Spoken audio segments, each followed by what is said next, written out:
C'est la petite saison pluvieuse en Côte d'Ivoire, mais contrairement aux années précédentes, les pluies sont plus intenses. Des météorologues nous expliquent ce phénomène. Université Félix Houphouët-Boigny de Cocody, dans quelques heures, la fin des inscriptions pour l'année académique 2014-2015. Les étudiants retardataires pressent le pas. Enfin, le 4 octobre 1991, l'Antarctique devint une zone démilitarisée essentiellement consacrée à la recherche selon le protocole de Madrid. Voilà donc pour le sommaire. Bonsoir à tous et bienvenue sur RTI 2. La petite saison des pluies a donc commencé en Côte d'Ivoire, mais pour 2016, il pleut plus que les années précédentes. Comment expliquer ce changement climatique? Selon les météorologues, cette situation nous est imposée par le phénomène El Niño qui affecte le régime des vents, la température de la mer et les pluies. Les explications de Ami Sissoko. Depuis la mi-septembre, les parapluies ont refait surface. Dimanche dernier, Abidjan a enregistré 35 mm de pluie, Dimboko 31 et Yamsoko 30 mm selon les données de la Direction de la météorologie nationale. Une pluviométrie abondante en cette petite saison de pluie que la population a du mal à comprendre. Par le passé, on n'avait que de fines gouttes qui tombaient, on disait les petites saisons de pluie. On a comme l'impression qu'il pleut plus que la grande saison des pluies. On ne comprend rien dans ce changement. Avant, il ne pleuvait pas en octobre. Il y a un bouleversement climatique, si on peut le dire comme ça. Pluie là, ça ne nous arrange pas. Là. Il y a là. S'il n'y a plus là, il n'y a pas de client. Cette situation n'est pas faite pour déplaire à certains. Moi, je trouve qu'à l'air, il pleut là, ça me plaît. Parce qu'on n'a pas eu mangé. Jusqu'à ces 2 jours là, quand il pleut un peu, la banane là vient de donner un peu, avec du riz. Chez moi, il n'y a pas de changement. Pour les météorologues, l'abondance des précipitations en cette petite saison des pluies est due à un phénomène climatique mondial, El Niño.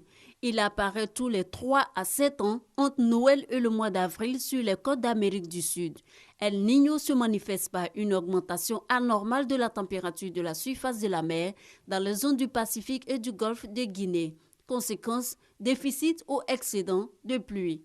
Au niveau de la Côte d'Ivoire, nous avons été influencés d'une part négativement par ce phénomène-là en créant un déficit pluviométrique pendant la grande saison des pluies.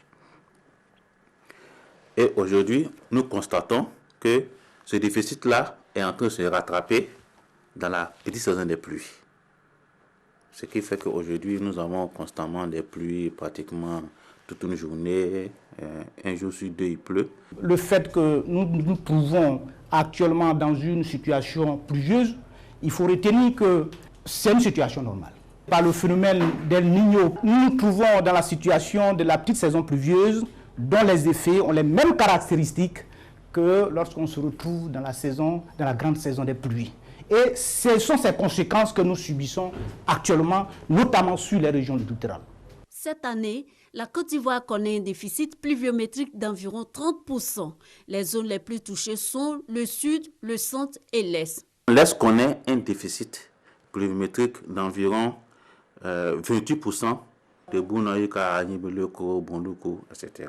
La zone de Demboko, Yamsoko, Gagnoua, on a environ un déficit pluviométrique d'environ 22%.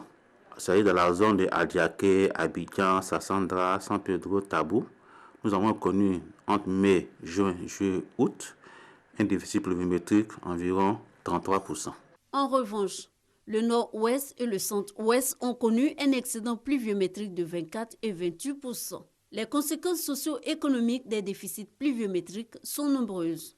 Cette baisse de la pluviométrie va également entraîner une baisse de la production agricole à la récolte au cours de cette année 2016, semblable à la situation de l'année dernière. La température a augmenté d'environ 0,7 degrés au niveau national et cela va engendrer un dessèchement des cours d'eau. Mais il peut y avoir effectivement des perturbations dans la production électrique. La fin de cette petite saison des pluies en novembre marque le début de la grande saison sèche. Mais avec l'influence climatique, les débuts et les fins des saisons peuvent varier selon les météorologues. Situation plus grave en Haïti. Le pays est victime de l'ouragan Matthew. Déjà 3 morts dans les inondations. La catastrophe s'est abattue sur le sud-ouest du pays avec de violents vents soufflant à 230 km/h. Des milliers d'habitants ont été évacués. L'accord de Paris sur le climat va bientôt entrer en vigueur. 1 an après le sommet de la COP21, le Parlement européen a approuvé le texte aujourd'hui. L'UE va donc pouvoir notifier sa ratification aux Nations Unies dans les prochains jours, en même temps que les autres pays européens qui auront finalisé d'ici là leur ratification nationale. C'est aujourd'hui la Journée mondiale des animaux. Cet événement instauré par les Nations Unies vise entre autres à protéger les animaux, surtout ceux en voie d'extinction. En effet, la situation est grave. Selon l'Union mondiale pour la nature, plus de 15 000 espèces d'animaux sont menacées dans le monde en raison notamment du braconnage. Franck Quadio. Du haut de son double mètre et portant ses 24 ans, Khan, l'unique éléphant du parc animalier d'Abidjan, aime bien la compagnie des visiteurs. Son nom évocateur ramène à 1992, année du sacre des éléphants footballeurs à Dakar au Sénégal. Eh bien, faudra bien conserver les clichés, car l'éléphant, si on y prend garde, bientôt n'existera plus. L'espèce est menacée. Il resterait aujourd'hui 50 000 espèces dans le monde, soit une diminution de la moitié en 30 ans. L'éléphant, traqué pour son ivoire, est, à l'instar de bien d'autres animaux, une espèce menacée de disparition, et ce, malgré le moratoire d'au moins 10 ans pris par les spécialistes en 2015 pour interdire le commerce de l'ivoire dans le monde. L'éléphant et son cousin le rhinocéros, abattus pour leur ivoire, d'autres, tels la girafe, sont victimes de croyances locales. En Ouganda, Samuel serait utile dans le traitement d'infections bactériennes. Des animaux, des plus gros à d'autres plus petits, quelques 15 000 espèces sont, selon l'Union mondiale pour la nature, menacées d'extinction. L'organisation a même dressé une liste rouge allant des espèces dépendantes de la conservation aux espèces vulnérables, en passant par les espèces en danger telles le canard bleu de Nouvelle-Zélande ou le vison européen recherché pour sa fourrure, gorille d'Afrique, tigre du Bengale, panda, la panthère des neiges, la baleine, tuée par l'action de l'homme.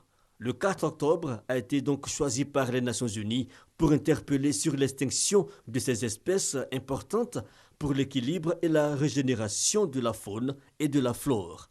Au-delà donc de la survie du règne animal, c'est une question de survie de l'humanité. Dans l'actualité nationale, la fin des inscriptions pour l'année académique 2014-2015 à l'université Félix Houphouët-Boigny de Cocody. Ces inscriptions doivent s'achever demain, mercredi 5 octobre. Et étant donné le délai très court, les étudiants retardataires se pressent actuellement devant le service de la scolarité. La saison des prix Nobel est ouverte après celui de médecine décerné hier, place aujourd'hui au Nobel de physique. Il récompense cette année 3 chercheurs britanniques pour leur utilisation de la topologie. C'est une branche des mathématiques qui étudie les déformations spatiales. Des tensions en Afrique du Sud. Les étudiants continuent de manifester leur colère. La police a de nouveau tiré aujourd'hui à Johannesburg des gaz lacrymogènes et autres grenades assourdissantes pour disperser les manifestants. Les étudiants sud-africains réclament une éducation gratuite pour tous.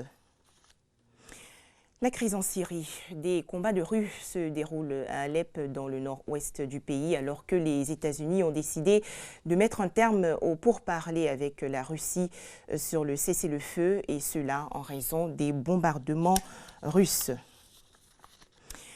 La Russie vivement critiquée dans une autre affaire. Les Tatars de Crimée, population d'origine turque, sont opposés à la mainmise des autorités russes sur la Crimée, péninsule située entre l'Ukraine et la Russie. 3 semaines enfermé dans un hôpital psychiatrique. C'est le prix qu'a payé Ilmi Oumerov pour avoir osé dire à la télévision que la Crimée fait toujours partie de l'Ukraine. Il est l'un des chefs de la communauté des Tatars de Crimée. Affaibli par le diabète et la maladie de Parkinson, ce militant de 59 ans ne compte pas baisser les bras. Les autorités russes seraient très contentes si les Tatars de Crimée se taisaient. Leur objectif, c'est de nous faire peur. Ils veulent faire passer ce message, même si vous ne nous aimez pas, au moins restez silencieux, sinon vous aurez affaire à nous. Si les médecins ont estimé qu'Ilmi Oumerov n'avait aucun problème psychologique, un procès l'attend désormais. Accusé de séparatisme, il risque jusqu'à 5 ans de prison. Ce cas est loin d'être isolé chez les Tatars de Crimée. Cette communauté musulmane rejette la récente annexion de la péninsule par Moscou.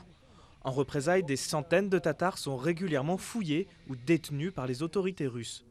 Leur chaîne de télévision a même été brutalement fermée fin 2015. Ce que nous voyons, ma famille et moi, depuis 2 ans et demi, cela ne nous plaît pas. Mon frère a été arrêté, il est en prison maintenant. J'ai perdu mon travail parce que je ne peux pas accepter leurs conditions et obéir à leurs ordres.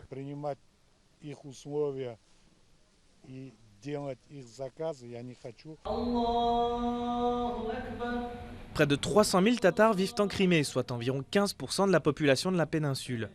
Originaires de cette région, ils ont été déportés en Asie centrale à la fin de la Deuxième Guerre mondiale, accusés d'avoir collaboré avec les nazis avant d'être autorisés à revenir à la fin des années 80.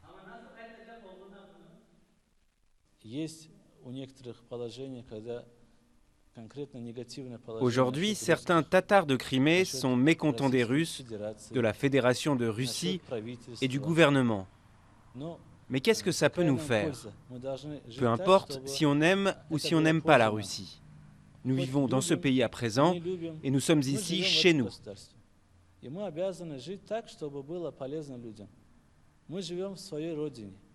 Si certains Tatars ont décidé de coopérer avec les Russes, d'autres ont préféré partir. Près de 10% d'entre eux auraient déjà quitté la Crimée depuis son annexion. Enfin, l'éphéméride du jour va nous faire comprendre et revivre le traité de l'Antarctique. Le 4 octobre 1991, l'Antarctique devint une zone démilitarisée et essentiellement consacrée à la recherche. Une quarantaine de pays ont en effet ratifié le protocole de Madrid qui établit une protection globale de l'environnement en Antarctique.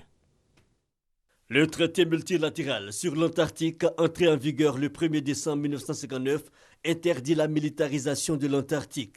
Ce continent austral, appelé continent blanc, est le continent le plus méridional de la Terre, mais cet accord, comptant 42 États partis, qui fait de ce bout de terre un site démilitarisé, a, semble-t-il, laissé de côté un aspect important, la préservation de son environnement. À la suite du traité de 1959, seront explorées les activités de recherche scientifique.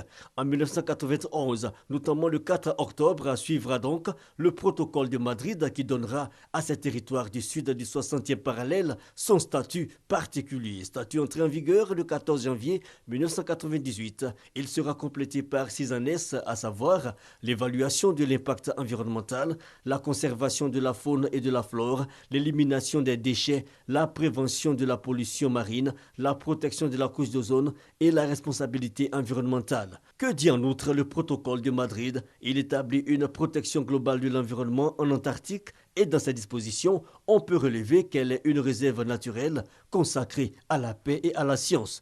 Un protocole cependant remis en cause par la Russie lors de la 34e réunion consultative du traité sur l'Antarctique en juin 2011. Mais là, c'est une toute autre histoire. Voilà, des explications de Franck Quadio. Merci de nous avoir suivis.